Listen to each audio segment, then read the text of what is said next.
Hello दोस्तों, वो प्यारे बच्चों, कैसे हो। हमारी 10वीं कक्षा की जो सामाजिक विज्ञान की सीरीज चली हुई है उसमें आज हम भूगोल का जो पार्ट है उसको करवाएंगे। भूगोल के इस पार्ट में हम पहले 3 लेसन करवाएंगे। वीडियो को अंत तक देखना, बहुत ही महत्वपूर्ण वीडियो होने वाली है। देखिए, पहला क्वेश्चन है, पंजाब में भू निम्नीकरण का निम्नलिखित में से मुख्य कारण क्या है। तो पंजाब में जो भूमि का निम्नीकरण हुआ है, यानी कि भूमि का जो ह्रास हुआ है, भूमि का पतन हुआ है, उसका मुख्य कारण है अधिक सिंचाई। यानी कि अधिक सिंचाई करने से पंजाब की जो भूमि है वो खराब हो गई है। तो सी ऑप्शन इसका बिल्कुल सही है। अगला प्रश्न देखिए, अगला प्रश्न है, निम्नलिखित में से किस प्रांत में सीढ़ीदार यानी कि सोपानी स्टेप वाइज खेती की जाती है।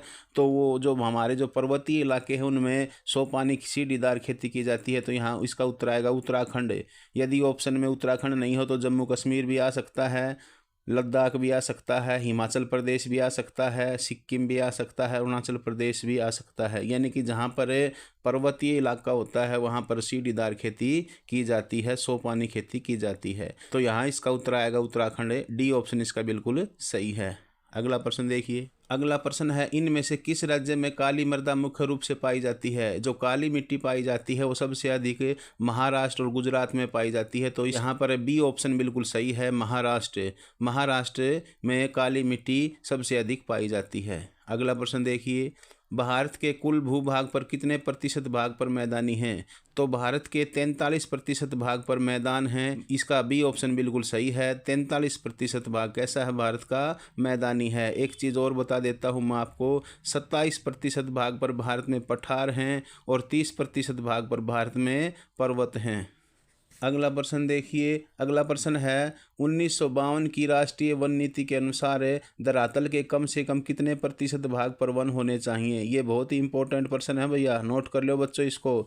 तो 33% भाग पर क्या होने चाहिए, वन होने चाहिए। हमारे देश में दुर्भाग्य है कि लगभग 22% भाग पर ही वन है। तो कितने प्रतिशत वन होने चाहिए बच्चों, राष्ट्रीय वन नीति 1952 के अनुसार 33% भाग पर वन होने चाहिए किसी देश की कुल भूमि का। अगला प्रश्न देखिए, अगला प्रश्न है, भारत के कुल सिंचित क्षेत्र के कितने प्रतिशत भाग पर खेती की जाती है।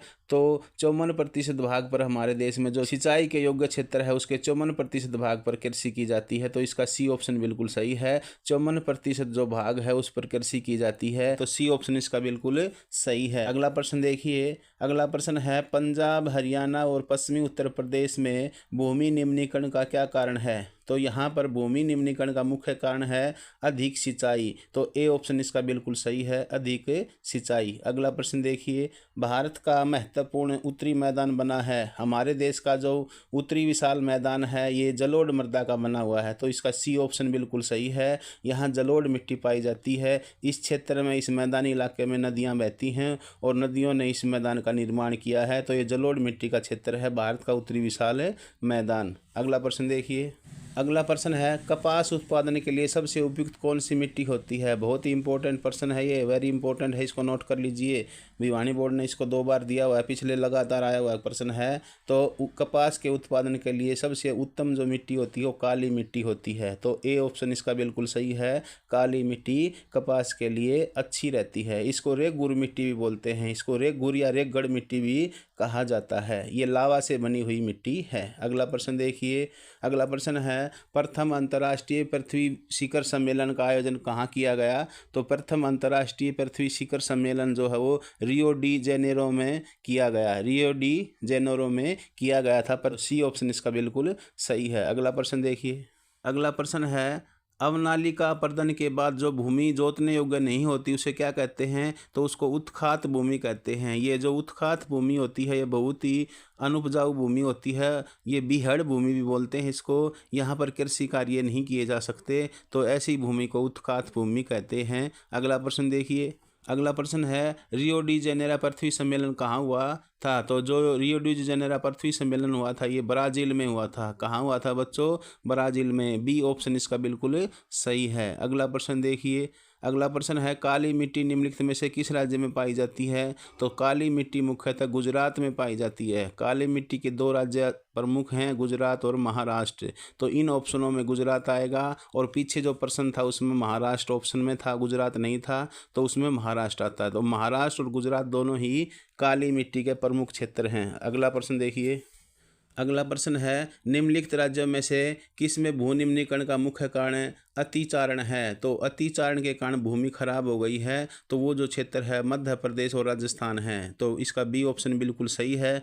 मध्य प्रदेश और राजस्थान में पशुपालन ज़्यादा होता है, पशुओं को चराया जाता है, जिससे भूमि खराब हो जाती है। जिसमें भेड़ बकरियां हैं, गायें हैं, ये ज़्यादा पशुचारण करने से इनके पैरों से मिट्टी कट जाती है और वो उपजाऊ मिट्टी वहाँ से उड़ करके चली जाती है, अपरदित हो जाती है, जिससे भू निम्नीकरण होता है। तो ये याद रख लेना है। हरियाणा पंजाब में तो सिंचाई के कारण भू निम्नीकरण हुई है और राजस्थान मध्य प्रदेश में भू निम्नीकरण, तो अतिचारण से भू निम्नीकरण हुई है मध्य प्रदेश और राजस्थान में। अगला प्रश्न देखिए। अगला प्रश्न है हमारे पास हर व्यक्ति की आवश्यकता पूर्ति के लिए बहुत कुछ है, लेकिन किसी के लालच की संतुष्टि के लिए नहीं है। ये कथन किसके हैं? यानी कि हमारे पास जो हमारी आवश्यकताएं पूर्ति करने के लिए तो हमारे पास सब कुछ संसाधन हैं, लेकिन जो हमारी लालच है उसको संतुष्ट करने के लिए हमारे पास कुछ नहीं है। तो ये शब्द किसने कहे? ये महात्मा गांधी जी ने कहे। तो इसका बी ऑप्शन बिल्कुल सही है, ये शब्द महात्मा गांधी ने कहे। अगला प्रश्न देखिए। अगला प्रश्न है निम्नलिखित में से किस मृदा को रेगुर मृदा के नाम से जाना जाता है? तो किस मृदा को रेगुर मृदा बोलते हैं? काली मृदा को रेगुर मृदा कहते हैं। तो ए ऑप्शन इसका बिल्कुल सही है। ये कपास के लिए अच्छी मृदा रहती है, तो काली मृदा को ही रेगुर मृदा कहते हैं। ये भी इम्पोर्टेंट क्वेश्चन है। अब अगला लेसन करेंगे, सेकंड लेसन है हमारा, उसको देखते हैं। दूसरा हमारा ज्योग्राफी का पार्ट है वन एवं वन्य जीव संसाधन। ये लेसन भी बहुत ही अच्छा है। देखते हैं इसके प्रश्न। इसका पहला प्रश्न है इनमें से कौन सा संरक्षण तरीका समुदायों की सीधी भागीदारी नहीं करता? यानी कि इनमें से कौन सा ऐसा तरीका है जिसमें जो समुदाय होते हैं वो सीधे इससे जुड़े हुए नहीं हैं? इसका उत्तर आएगा वन्य जीव, पशु विहार और परिसीमन। तो डी ऑप्शन इसका बिल्कुल सही है कि जो वन्य जीव, पशु विहार हैं वहाँ पर हम सीधी भागीदारी नहीं होती है हमारी। अगला प्रश्न देखिए। अगला प्रश्न है पारिस्थितिकी तंत्र का अंग है। तो पारिस्थितिकी तंत्र का अंग मानव भी है, जल और थल वायु भी है, पेड़ पौधे और जीव जंतु भी हैं। तो उपयुक्त सभी, ये सभी जो चीज़ें हैं, पेड़ पौधे, जीव जंतु, मानव, जल, थल और वायु, ये सभी पारितंत्र का अंग हैं। तो डी ऑप्शन इसका बिल्कुल सही है। अगला प्रश्न देखिए। निम्नलिखित में से कौन सा प्राथमिक उत्पादक है? तो प्राथमिक उत्पादक होते हैं पौधे। तो कौन होता है? पौधे जो हैं वो प्राथमिक उत्पादक होते हैं। तो बी ऑप्शन इसका बिल्कुल सही है। अगला प्रश्न देखिए। अगला प्रश्न है भारत में समस्त विश्व की सारी जैव उपजातियों का जितना प्रतिशत भाग पाया जाता है वो कितना है? 8% है। इस धरती के ऊपर संसार में जितनी भी जैव उपजातियां पाई जाती हैं उसका 8% उपजातियां भारत में पाई जाती हैं। तो बी ऑप्शन इसका बिल्कुल सही है। अगला प्रश्न देखिए। अगला प्रश्न है दुनिया का सबसे तेज भागने वाला स्तनधारी जीव चीता है, वह विश्व में दुनिया में सबसे तेज भागने वाला स्तनधारी जीव है। बी ऑप्शन इसका बिल्कुल सही है। अगला प्रश्न देखिए। वनों से हमें प्राप्त होता है। तो वनों से हमें क्या प्राप्त होता है? वनों से रबड़ भी मिलता है, रबड़ का पेड़ होता है, ईंधन लकड़ी भी प्राप्त होती है और दवाइयाँ भी बनती हैं, जैसे सिनकोना है, जैसे नीम है, तुलसी है। तो ये सभी वनों से मिलते हैं। तो इसका डी ऑप्शन बिल्कुल सही है, उपयुक्त सभी। अगला प्रश्न देखिए। अगला प्रश्न है टक्सोल नामक रसायन से निम्नलिखित में से किस रोग की औषधि बनाई जाती है? जो टक्सोल नामक रसायन है उससे कैंसर की औषधि बनाई जाती है। जो कैंसर की जो बीमारी है उसके इलाज के लिए टक्सोल नामक रसायन से क्या बनाई जाती है? औषधि बनाई जाती है। तो सी ऑप्शन इसका बिल्कुल सही है। अगला प्रश्न देखिए।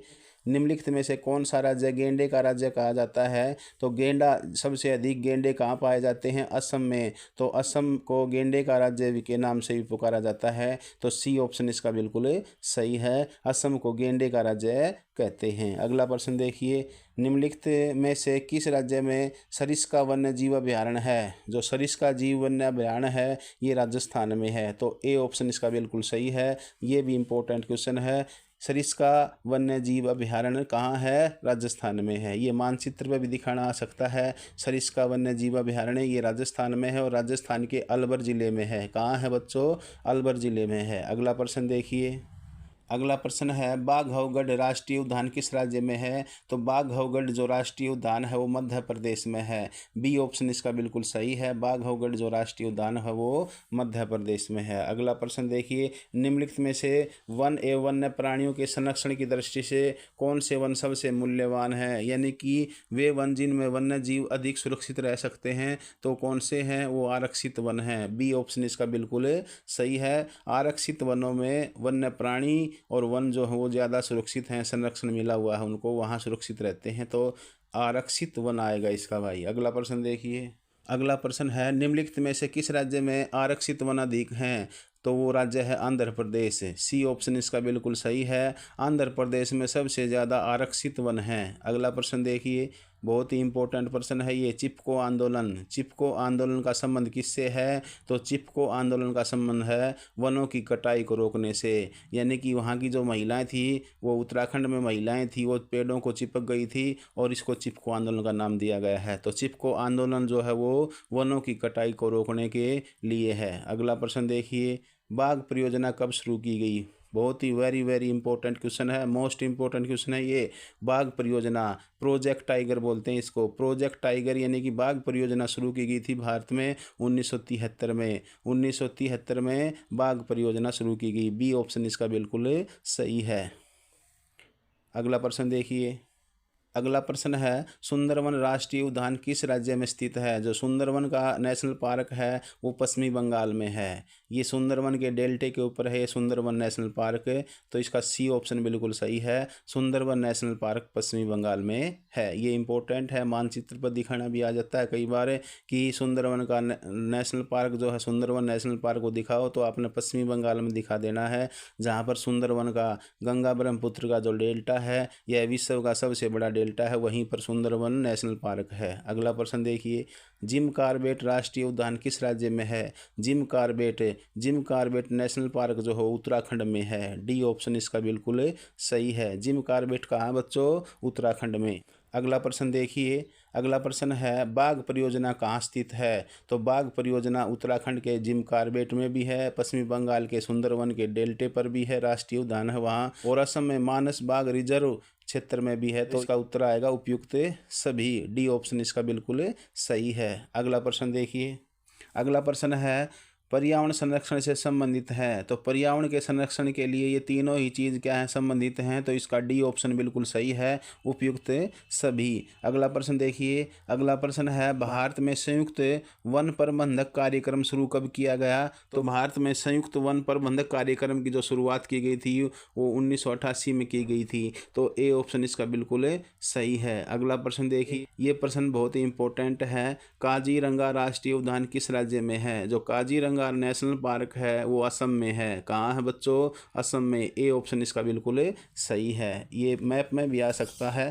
Kaziranga national park. अगला प्रश्न देखिए, अगला प्रश्न है रणथंभौर बाघ परियोजना किस राज्य में है? तो रणथंभौर बाघ परियोजना राजस्थान में है। तो बी ऑप्शन इसका बिल्कुल सही है। अगला प्रश्न देखिए, पेरियार बांध रिजर्व किस राज्य में है? जो पेरियार परियोजना है ये केरल में है। ये भी इंपॉर्टेंट क्वेश्चन है कि पेरियार बाघ रिजर्व जो है वो केरल राज्य में है। अगला प्रश्न देखिए, बांदीपुर बाघ परियोजना किस राज्य में है? बांदीपुर जो बाघ परियोजना है ये कर्नाटक में है। ये ऑप्शन इसका बिल्कुल सही है। ये क्वेश्चन भी इंपॉर्टेंट है, जो बच्चे भर्ती परीक्षाएं देते हैं उसमें ये प्रश्न खूब आता है कि बांदीपुर बाघ परियोजना किस राज्य में है? तो कर्नाटक राज्य इसका उत्तर आएगा। अगला प्रश्न देखिए, अगला प्रश्न है भारत में सर्वप्रथम किस अभ्यारण्य को बाघ परियोजना के रूप में घोषित किया गया? बहुत ही अच्छा प्रश्न है कि सबसे पहले जो जिम कॉर्बेट नेशनल पार्क है नैनीताल, यानी कि उत्तराखंड में है ये नैनीताल है, और वहाँ पर जिम कॉर्बेट नेशनल पार्क है, उसको सबसे पहले एक बाघ परियोजना के रूप में घोषित किया गया था। तो ए ऑप्शन इसका बिल्कुल सही है। अगला प्रश्न देखिए, अगला प्रश्न है रक्षित वन भारत के कुल वन क्षेत्र का कितने हिस्से पर हैं? तो रक्षित जो वन है भारत के कुल वन क्षेत्र का 1/3 यानी कि 33% भाग पर रक्षित वन है भारत में। तो ए ऑप्शन इसका बिल्कुल सही है। अब हम तीसरा लेसन करेंगे।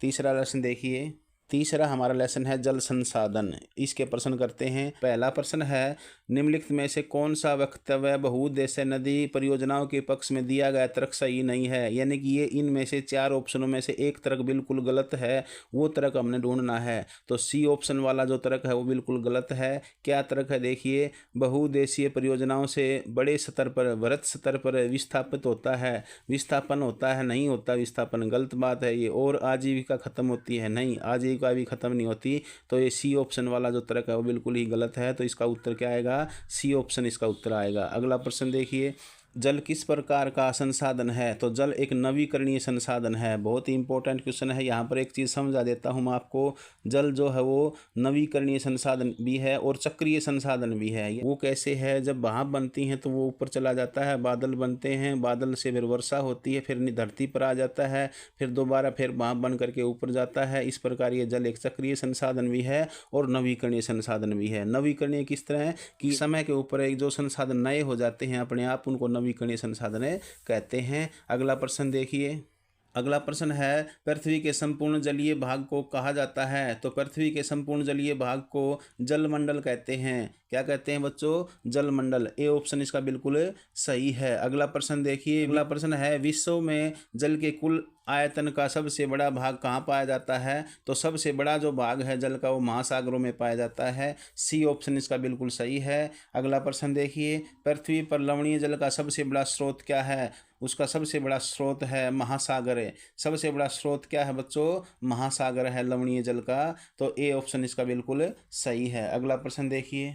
अगला प्रश्न है, प्रति व्यक्ति प्रति वर्ष जल उपलब्धता के संदर्भ में भारत का विश्व में कौन सा स्थान है। तो भारत का 133वां स्थान है। कौन सा स्थान है बच्चों, 133वां स्थान है। अगला प्रश्न है, जल दुर्लभता का क्या कारण है। तो जल दुर्बलता का जो कारण है, उपयुक्त सभी कारण हैं। जल का अधिक शोषण, जल का असमान वितरण और जल का अत्यधिक उपयोग, ये सभी हैं। तो इसका डी ऑप्शन बिल्कुल सही है। अगला प्रश्न देखिए, जवाहरलाल नेहरू ने बांधों को क्या कहा।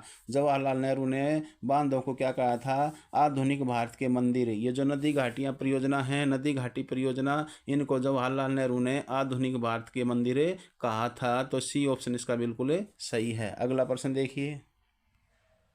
अगला प्रश्न है, बहुउद्देशीय नदी परियोजनाओं का लाभ है। तो बहुउद्देशीय नदी घाटी जो परियोजनाएं हैं उनसे बाढ़ों से नियंत्रण भी होता है, मनोरंजन भी होता है, बिजली भी बनाई जाती है। तो उपयुक्त सभी, डी ऑप्शन इसका बिल्कुल सही है। बहुउद्देशीय नदी परियोजनाओं से अनेक लाभ होते हैं। तो उपयुक्त सभी इसका उत्तर आएगा। अगला प्रश्न देखिए।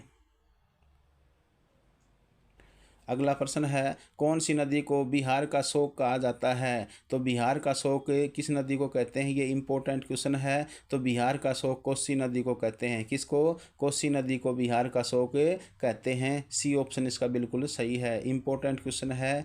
और आपने अभी तक चैनल को सब्सक्राइब नहीं किया है तो अभी सब्सक्राइब कर दीजिए और अपनी जो वीडियो है इसको शेयर कर दो। सभी बच्चों से रिक्वेस्ट है, हमारे गुरुजन साथी हैं उनसे भी रिक्वेस्ट है कि इस वीडियो को शेयर कर दो, ज़्यादा से ज़्यादा शेयर करो। अगला प्रश्न देखिए। अगला प्रश्न है, कृष्णा नदी पर स्थित है। जो कृष्णा नदी है उसके ऊपर कौन सा बांध है। कृष्णा नदी पर कोयना बांध है। ए ऑप्शन इसका बिल्कुल सही है। ये महाराष्ट्र में है कोयना बांध है। अगला प्रश्न देखिए, सलाल परियोजना किस नदी पर है। बहुत ही इंपॉर्टेंट क्वेश्चन है। जो सलाल परियोजना है वो किस नदी पर है, वो चेनाब नदी पर है। सी ऑप्शन इसका बिल्कुल सही है। चेनाब नदी पर सलाल परियोजना है। अगला प्रश्न देखिए।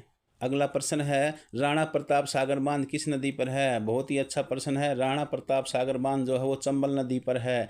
ए ऑप्शन इसका बिल्कुल सही है। चंबल नदी के ऊपर राणा प्रताप सागर बांध है। एक फिल्म बना रखी है चंबल नदी पर, रूप की रानी चोरों का राजा, उससे याद कर लेना। चंबल नदी पर है राणा प्रताप सागर बांध। अगला प्रश्न देखिए, दामोदर घाटी परियोजना कौन से राज्य में है। तो दामोदर जो घाटी परियोजना है पश्चिमी बंगाल और झारखंड में है। अगला प्रश्न देखिए, भाखड़ा नंगल परियोजना का संबंध निम्नलिखित में से किस राज्य में है। जो भाखड़ा नंगल परियोजना है उसका संबंध हरियाणा से भी है, हिमाचल से भी है और पंजाब से भी है। तो उपयुक्त सभी आएगा इसका उत्तर। डी ऑप्शन इसका बिल्कुल सही है। कहाँ कहाँ है, पंजाब में ये बांध है, हिमाचल प्रदेश में ये इस नदी के ऊपर झील है और हरियाणा को इससे बिजली की आपूर्ति होती है। तो इस प्रकार ये इसका संबंध तीनों ही राज्यों से है। अगला प्रश्न देखिए। अगला प्रश्न है, इंदिरा गांधी नहर परियोजना किस राज्य में बनाई गई है? बहुत ही इंपॉर्टेंट क्वेश्चन है। इंदिरा गांधी जो नहर है इसको राजस्थान नहर भी बोलते हैं। ये इंदिरा गांधी जो नहर है ये राजस्थान के लिए बनाई गई है, तो डी ऑप्शन इसका बिल्कुल सही है। अगला प्रश्न देखिए, अगला प्रश्न है, विश्व की सबसे लंबी नहर के रूप में निम्नलिखित में से जानी जाती है? तो विश्व की सबसे जो लंबी नहर है इसको इंदिरा गांधी नहर बोलते हैं, तो इसका ए ऑप्शन बिल्कुल सही है। अगला प्रश्न देखिए, अगला प्रश्न है, इंदिरा गांधी नहर परियोजना किस राज्य में बनाई गई है? बहुत ही इंपॉर्टेंट प्रश्न है। इंदिरा गांधी जो नहर है वो राजस्थान राज्य के लिए बनाई गई है, डी ऑप्शन इसका बिल्कुल सही है। इसको राजस्थान नहर भी कहते हैं। अगला प्रश्न है, विश्व की सबसे लंबी नहर के रूप में जानी जाती है? तो विश्व की सबसे लंबी जो नहर के रूप में जानी जाती है वो इंदिरा गांधी नहर है, ए ऑप्शन इसका बिल्कुल सही है। इंदिरा गांधी नहर यानी कि राजस्थान नहर, इसको राजस्थान नहर भी कहते हैं और इंदिरा गांधी नहर भी इसी को कहते हैं। अगला प्रश्न देखिए, चंबल परियोजना का संबंध है, चंबल नदी पर 3 बांध हैं भाई, याद रख लेना, गांधी सागर, राणा प्रताप और जवाहर सागर बांध।